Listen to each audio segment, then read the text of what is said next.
Yo les shonen, j'espère que vous allez bien, que tout se passe pour le mieux pour vous les amis. Aujourd'hui, on s'attarde un peu sur Kaiju Number 8. Je vous le dis tout de suite les gars, il est magnifique cet animé, je l'adore.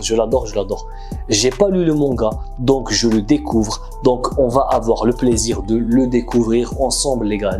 Les personnes qui n'ont pas lu le manga, vous êtes les bienvenus dans les commentaires. Dites-moi ce que vous avez pensé de ce premier épisode. Franchement, pour moi, c'est une bouffée d'oxygène. Je commençais à perdre espoir avec les animés, les gars, mais là, il est magnifique. J'adore l'univers. Le personnage principal, il est attachant. Ça, c'est quelqu'un auquel on peut s'identifier.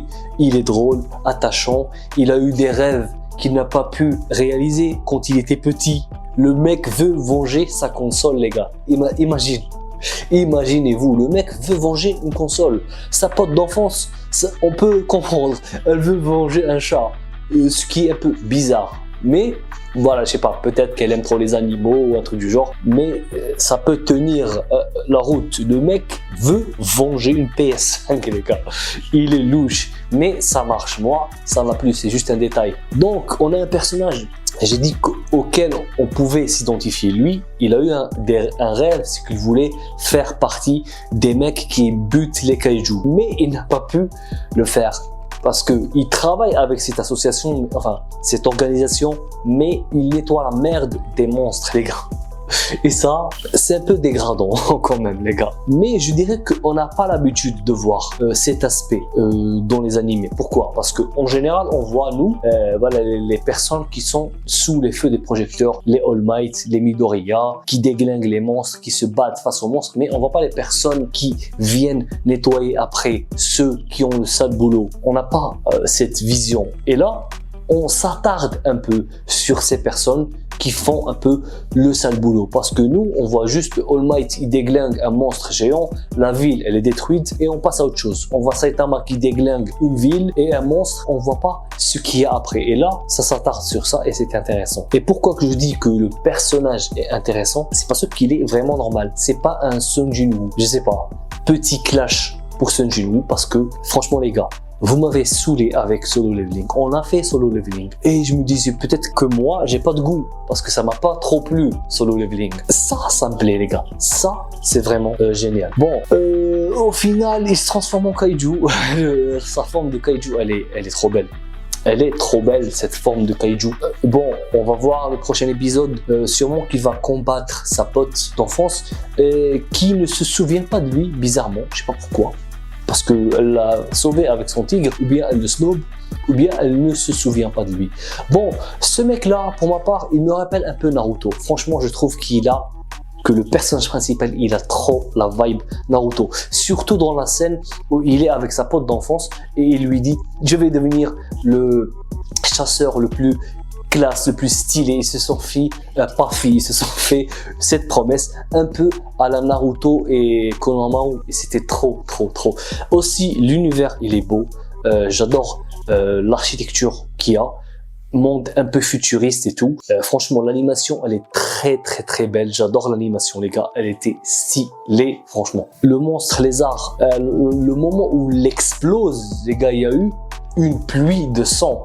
Et aussi, un autre détail, ils s'attardent vraiment sur ces détails. Franchement, ils nous disent que les organes des monstres sont brûlants. Ils peuvent brûler la peau. Et ça aussi, j'adore. J'adore quand ils posent bien les bases de l'univers, où ils t'immersent. Tu es vraiment immersé dans l'univers. Franchement, j'ai adoré cet épisode. Aussi, la relation qui se crée entre le personnage principal dont j'ai oublié le nom, désolé, et Ishikawa. Ishikawa, je sais pas, je me souviens d'Ishikawa parce que dans le jeu Ghost of Tsushima, il y a Ishikawa Sensei, donc j'arrive à me souvenir du mec qui s'appelle Ishikawa. Me demandez pas pourquoi. En tout cas, j'aime bien la relation. C'est pas une relation toxique. Et en plus, il y a une certaine relation de respect. Et ce fameux Ishikawa, c'est pas un bad boy, hein. Ce n'est pas un bad boy. C'est juste que il a un rêve, il veut entrer dans les forces spéciales et il fallait commencer par nettoyer la merde. Et il voit un mec qui a eu le même rêve que lui, qui est le personnage principal, et qui a fini par abandonner. Donc, il est attristé ou pour lui, pas question d'abandonner. Je sais pas, il lui tourne le dos un peu pour c'est pas pour le motiver, pour le faire réagir. Et il lui dit que je n'ai pas été méchant avec vous, senpai. Par respect, déjà, il le respecte. Je n'ai pas été méchant avec vous, senpai, et je pense que vous avez le potentiel. Et moi, personnellement, je trouve qu'il a le potentiel. Le mec, les gars, s'est battu face à un kaiju. Un kaiju, il s'est enfui, il est courageux. Franchement, j'adore ce personnage principal et il est drôle.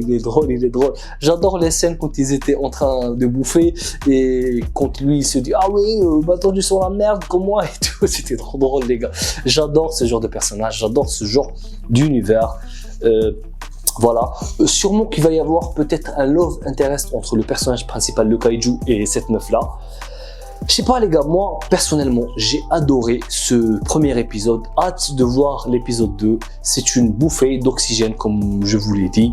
Les monstres sont trop bien faits, les combats sont trop bien faits, les personnages, on voit franchement un background. Vous allez me dire oui, on a vu et revu ce genre de personnage, le background, je veux devenir le meilleur. Ok, c'est ça les shonen, les gars.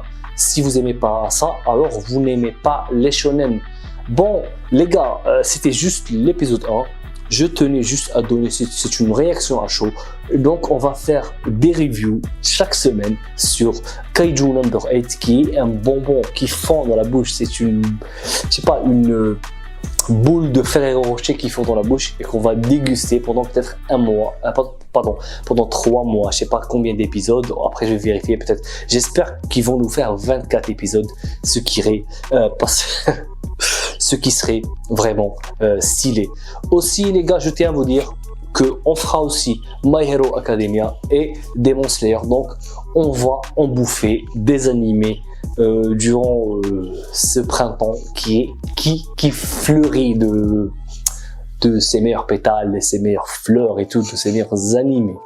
Donc les gars, c'était tout. Si vous avez aimé, pensez à vous abonner, activez la cloche parce que c'est très important, à me gratifier d'un gros pouce bleu. Sur ce les shonen, n'abandonnez jamais. Matane!